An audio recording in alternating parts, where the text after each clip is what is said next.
Well, here I am as promised, here to tell the story of Eleanor. Now, before I start, I want to thank everyone who donated to the GoFundMe campaign. When I first started this campaign, I never thought that I would raise over $500. This was going to go towards tools and probably a toolbox to help me get back on my feet. I never thought I would pass 500, let alone raise $1,000 or even double my goal for that matter.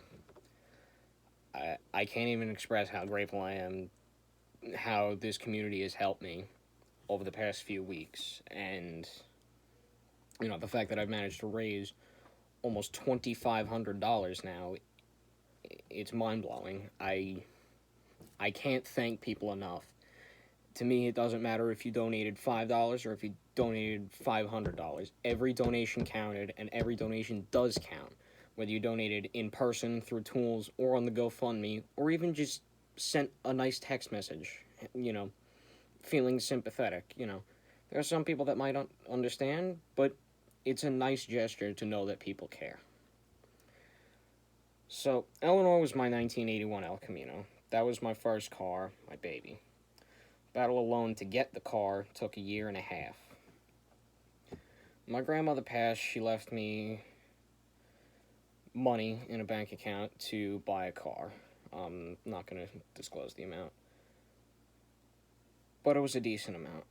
So, when she passed, we had found out after she passed about her leaving me this money. Me being a young gearhead, I immediately took to the internet and started looking for a project car because that's what I wanted. I wanted an old school muscle car that was going to be fast and loud, just like the cars I grew up watching in movies, TV, and even, had friends. I grew up around cars. If my dad was, helping family members with their car, I was usually out there helping them. There is one thing I'll still remember, and I actually have this yellow jack in the garage, well, what's left of the garage, to this day. I used to have this little red Power Wheels Jeep, and I used to have it in the driveway, and I used to take the yellow jack and put it underneath it and go under there on this little creeper, which I also still have, with the ratchet and random socket that I took out of my dad's toolbox, and I would play mechanic all afternoon. And, it's crazy how it went from being a little electric powered Jeep to having an actual running, driving car of my own. Now, the Jeep was my first experience with somewhat of a car. As I got older and I began to appreciate older cars more, that's when I started getting introduced to the older car community. I had a few friends that had hot rods.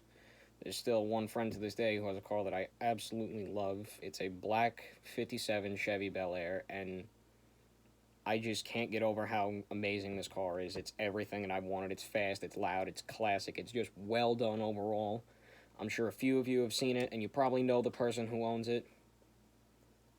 But I'm not going to say his name, but you probably know who it is, and you've probably seen me in it with a huge smile on my face. So, on December 30th, 2018, I come across a 1981 El Camino for sale on LetGo, listed at $2,000. I start messaging back and forth with this guy about the car to try and figure out a little more on the car. In January, I went to go look at the car. It was in the middle of winter, freezing cold out, a foot of snow on the ground, and here I am out in Selden at this random guy's house looking at a car that I want to buy. When I first saw this car, it was 4 wheels, an engine, a transmission, and a steering wheel, and a body. There was nothing else to it. So we go there and we start talking with the guy, and he sees that I'm a young, aspiring gearhead, and he goes, $1,000 and the car's yours. I was blown away because I never thought that someone, would cut their asking price in half for a young kid. Sorry, I have the script, not so much script that I typed up, but so that way I wasn't stuttering through half of this, which I probably still will. What started out as a young gearhead's dream slowly and surely developed into a young adult's mechanic career. When I first got this car, like I said, it was bare bones. It had a worn out 305 Chevy, a clunky old 4-speed transmission, primer gray steel body, a floor that wasn't welded in, a bucket seat, and a steering wheel. That was the whole car. Now, when I bought this car on January 14th, 2018, I will never, ever forget that day. When I went there, I didn't realize that the guy who I bought the car from had over $5,000 worth of extra parts for the car. $5,000. Everything from interior parts to exterior trim to a new set of wheels, and even suspension. It was crazy. I didn't even know about this until the day I went to pick up the car. And when we went to pick up the car, the battery was dead. Well, not that it was dead, but the connections were bad. So here we are in the middle of January. It's 20-something degrees out. And, oh, excuse me, jeez. And we can't get this car to start. So this guy lives at the top of a hill, and he goes, all right, I guess we'll have to bump start it. It took us 3 tries. Here I am pushing this 3,300-pound hunk of steel down a hill so that way we can start it and drive it onto this sketchy-ish old trailer that we had with all the parts in the bed. And that was the day when I brought it home, and I brought it to its beginning home and ending home, the local cemetery, which led to me getting, I know that sounds ridiculous, but it led to me getting my first job. And to me, the weather didn't matter. I was always down there working on that car, whether it was 10 degrees or 100 degrees. I was always down there working on the car. And the first day I brought it, I'll never forget, we're on the side of the road, starting this thing and driving it down into a garage, and I got the first accessory for my car that was given to me by my boss, who most of you know, Ray Tyner. Ray's one of the most amazing and most helpful guys through this whole journey.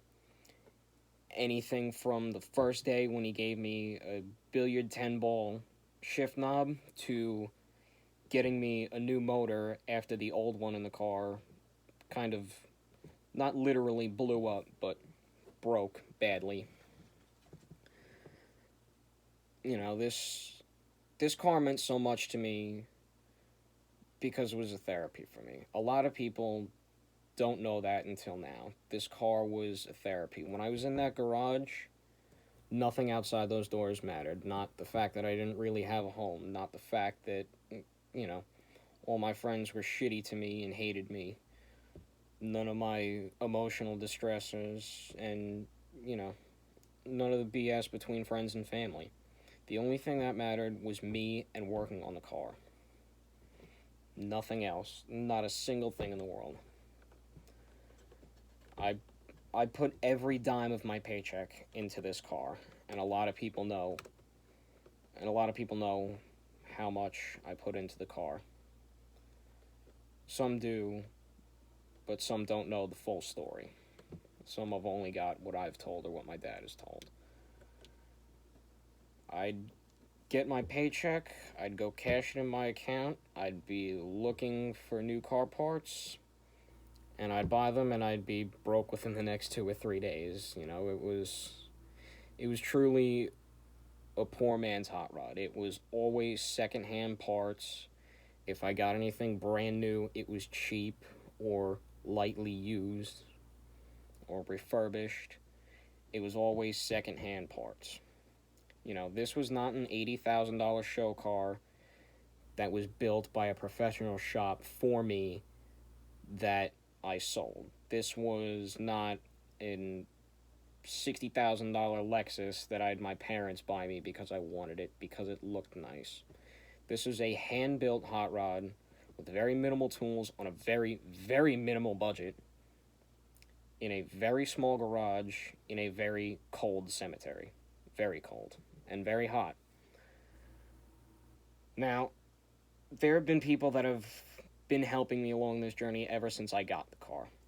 There have been mechanic friends in the fire department who have come down to help me when I'm working on the car, and I couldn't figure it out. I was still in the beginning stages of becoming what I felt was a mechanic, to a friend of mine and my dad's giving me engine parts to build the engine that was in my car, and, you know, going to SK Speed, this speed shop out in Lindenhurst, which was my dream because it was all Go Fast parts. This was not a regular auto parts store. This was true Go Fast parts. You know, I spent $600 in that store one day. I walked out of there with basically my valve train, camshaft lifters, and rocker arms for $600. And that is still by far the best $600 I've ever spent, and I haven't used any of it yet, mostly because the engine blew up. Which wasn't my fault, believe it or not. Now, in late July, my dad's friend donated the parts to me, and it was in the middle of July. I don't even know what day it was, but I'm down in the cemetery, wrenching on this car, absolutely drenched in sweat. As I'm pulling cylinder heads off of the engine block, Ray comes with his 78 El Camino. You might have seen it around town. It's a very distinctive color, which I call blurple, which is exactly what the color is. Now, his El Camino is a 78 or 79. That's all restored. 350, you know, basic. But he'd come when I was in the middle of tearing down the engine. He just came down to check on me, and that was another motivation of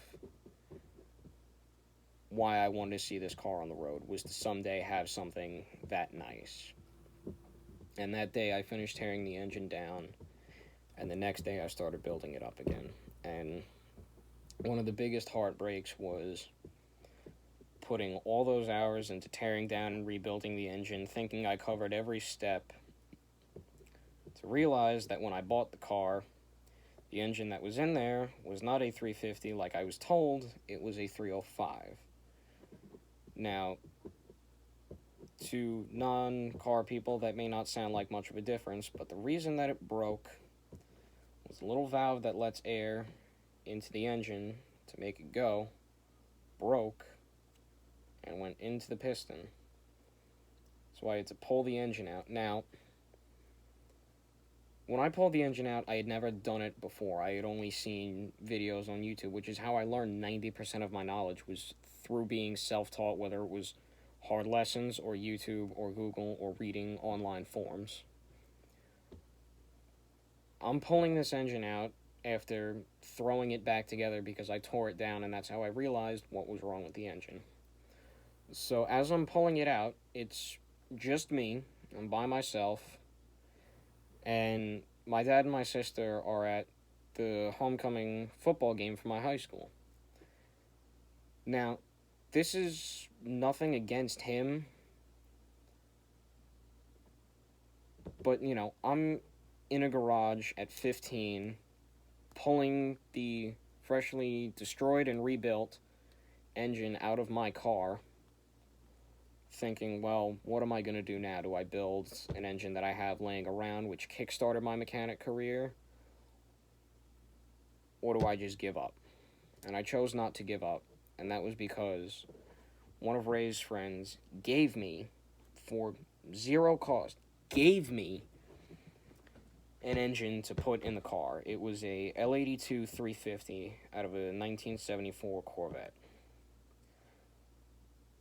Now, I pulled the engine out of the El Camino and had it almost completely torn down that day. And the day that I got the engine, I had it in the car. The next day I went up for 45 minutes and I had it running, and I did it all by myself. Both times when I was taking the engine out and putting the engine in, My dad was at a football game for the high school, which shows you it's not that I don't care about my high school. It's I care more about this car than I do, the football game at my high school. I really could not care less about stuff like that.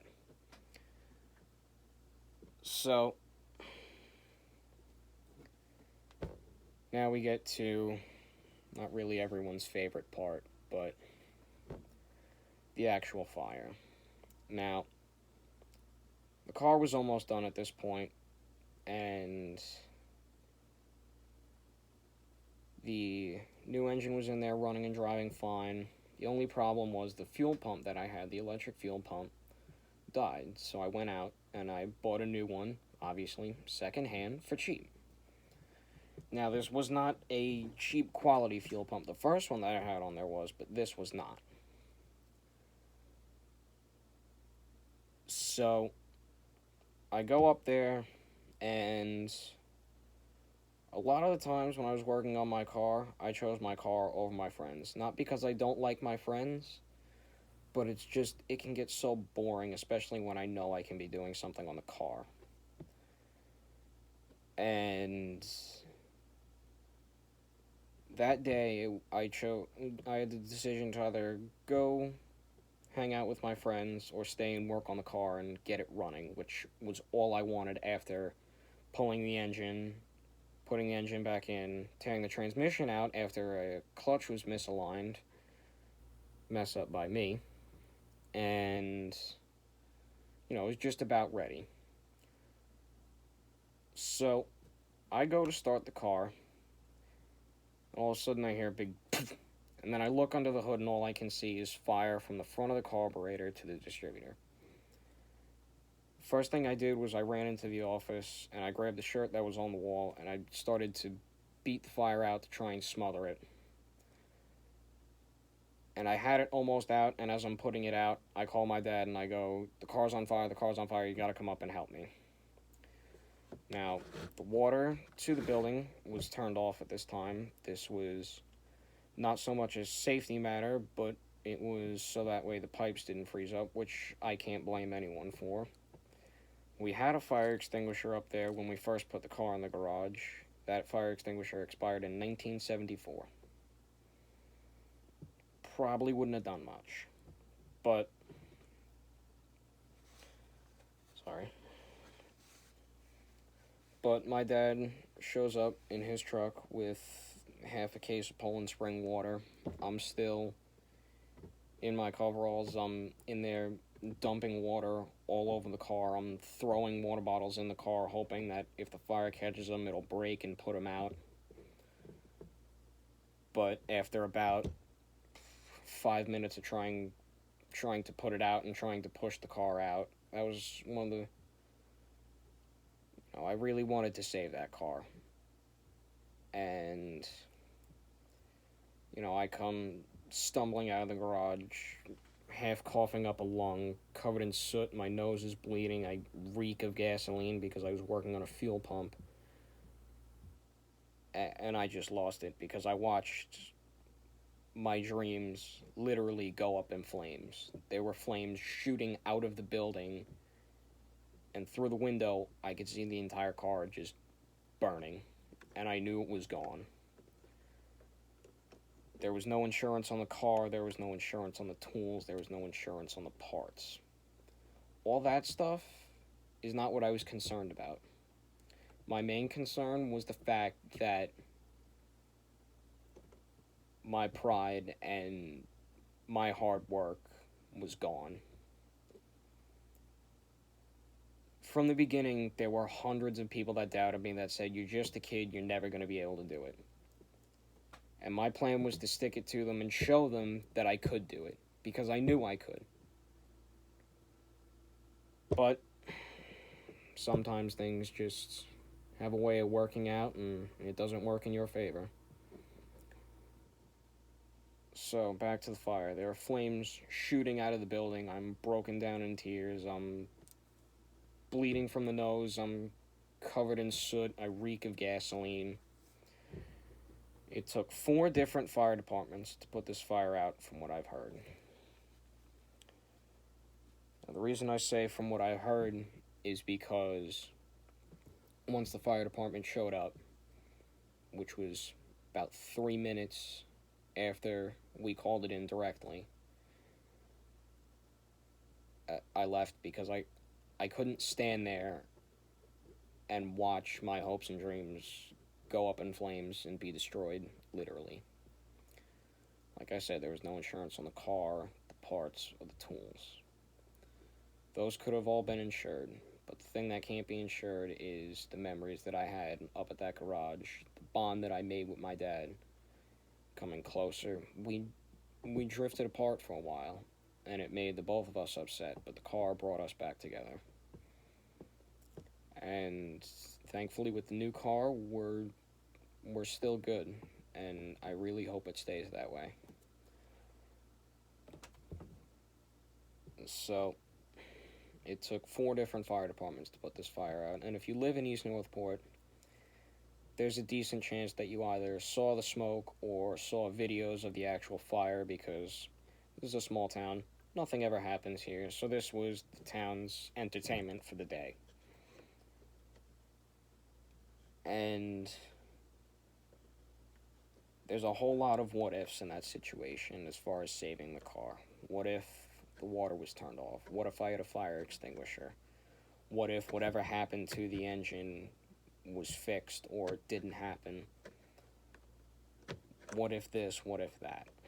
But there's only one what if situation for me, and that was, what if I got hurt or died?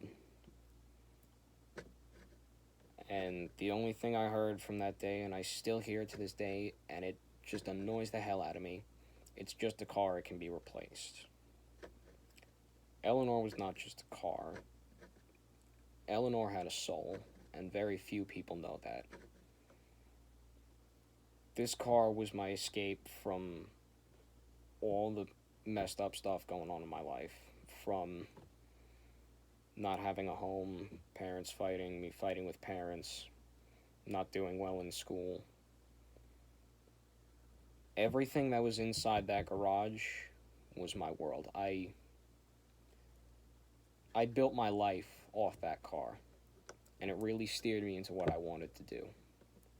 But the thing is, I'm still here to tell the story on behalf of my car. I know that sounds a little ridiculous, but I was up there the other day.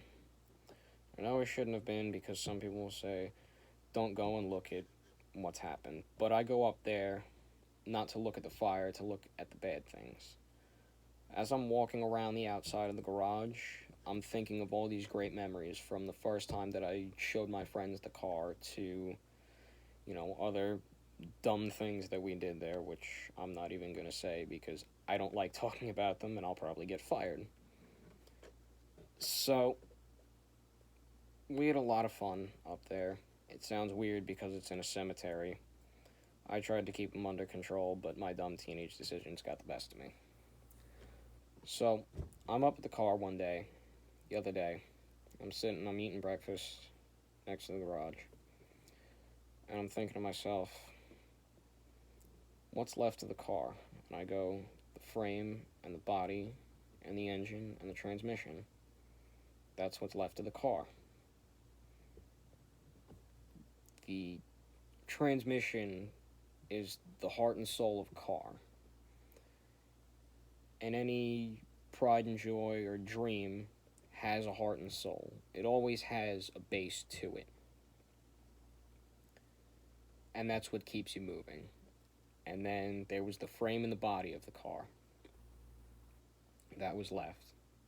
When a car's built, it's built off the frame. The frame's still there, you can build off on your dream. What's left of it. So it just goes to show you that a car is a good metaphor for life. That you can always have a heart and soul, and you can have a frame and body, and even in the literal hellfire of the car being destroyed and having everything taken away from you, there's still always going to be that heart and soul, and there's still always going to be that frame and body that you can build off of. I'm sorry for making this so long, but this is the real, true story of Eleanor, and there's very few people that know this story to this extent. And I figured that I'd share it with everyone like I promised. And once again, I cannot thank all of you enough who donated to the GoFundMe. The first night that I checked the page and I saw it was at $160, I was extremely happy. Extremely happy. I come home from school the next day and I'm told it's up to 500. 20 minutes later, it's up to 700. Then I look later that night and it's up to $1,300. 1311, I think. And I broke down in tears looking at it in happiness because it really showed me that people do care, and I was going through a tough time where I thought people didn't care. And to have such an outpouring support from people showing me how much they care. And the amount of money that you donated does not show how much you care. The fact that you did donate shows how much you care. And even if you didn't donate, as long as you did something, I will remember that. And if you're ever in a time of need one day, I plan to do the same back for you. Well, that's the full story of Eleanor, my 1981 El Camino, as promised. I hope you guys enjoyed, and I'm really sorry that it was this long, but there's a lot of story behind this car.